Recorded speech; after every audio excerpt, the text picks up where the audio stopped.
Hello guys, मी प्रज्ञाच किचनमध्ये आपल्या सर्वांचे मनापासून स्वागत आहे। तर मी आज बनवते आहे पापलेट फ्राय। तर अगदी सोपी पद्धत आहे पापलेट फ्राय करण्याची। झटकीपट आपले पापलेट फ्राय होतात। पूर्ण मसाला आतपर्यंत कसा लागेल आणि पापलेट असे छान क्रिस्पी कसे होतील, भरपूर सारे टिप्स दिलेले आहेत मी।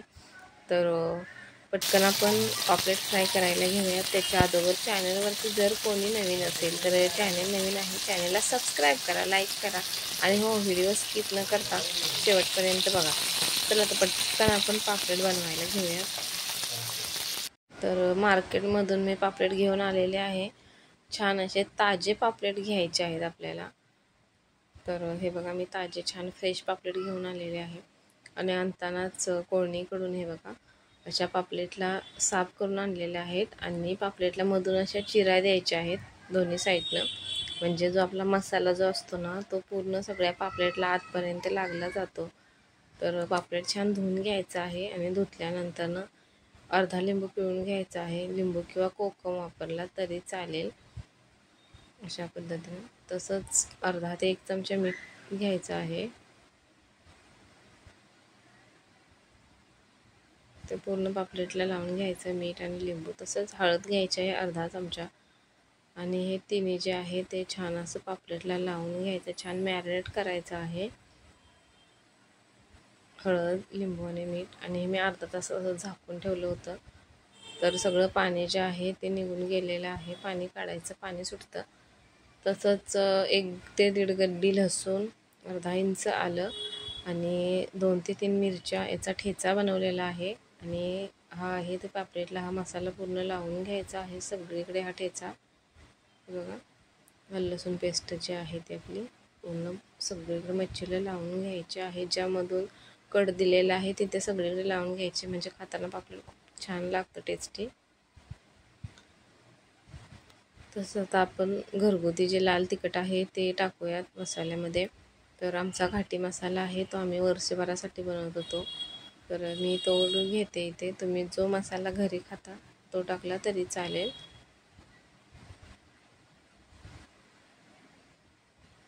मी 3 ते 4 चमचे इथे घेते।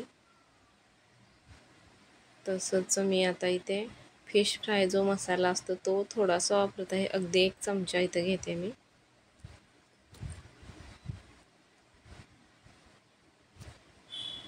थोडंसं मीठ पण टाकायचं आहे आपल्याला, अगोदर टाकलं होतं थोडंसं, आता टाकायचं। आणि हे जे मसाले आहेत पूर्ण पापलेटला लावून घ्यायचं आहे सगळीकडून।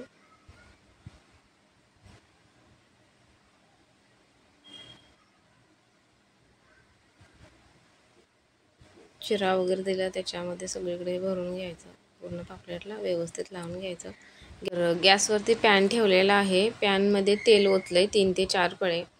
मच्छी म्हटल्यानंतर फ्राय करायला तेल लागतंच।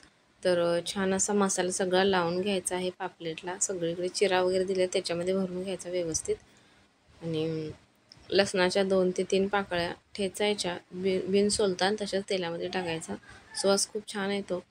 आणि तेल कडकडीत गरम झाल्यानंतरच आपल्याला मच्छी तेलामध्ये टाकायची आहे फ्राय करण्यासाठी। कुठलाही मच्छी जेव्हा आपण तळतो ना, फ्राय करतो, तेव्हा तेल छान गरम झालेलं असावं, कारण तेल तापलं नसेल तर मच्छी जी आहे ना ती तव्याला किंवा पॅनला खाली चिकटते। तवा जर असेल तव्याला चिकटतेच, त्याच्यामुळे तेल छान गरम झालेलं असावं। तर सगळी मच्छी मी घेते तव्यामध्ये फ्राय करून अशी।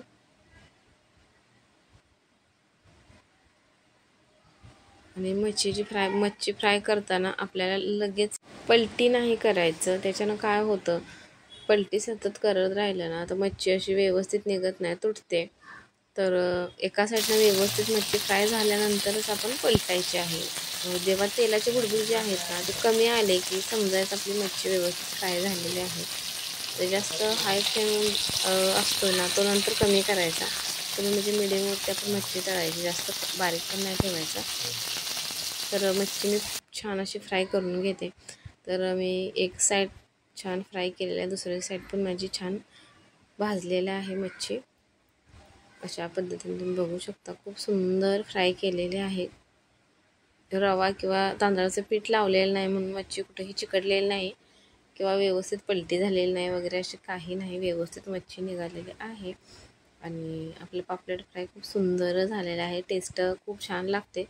तर मी रवा किंवा तांदळाचं पीठ लावलेलं नाही आहे, तुम्हाला हवं असलं तर लावू शकता. माझ्या मुलाला आवडत नाही म्हणून मी स्किप केलेलं आहे, लावलेलं नाही. तर अशा पद्धतीनं करून बघा, खूप सुंदर होते.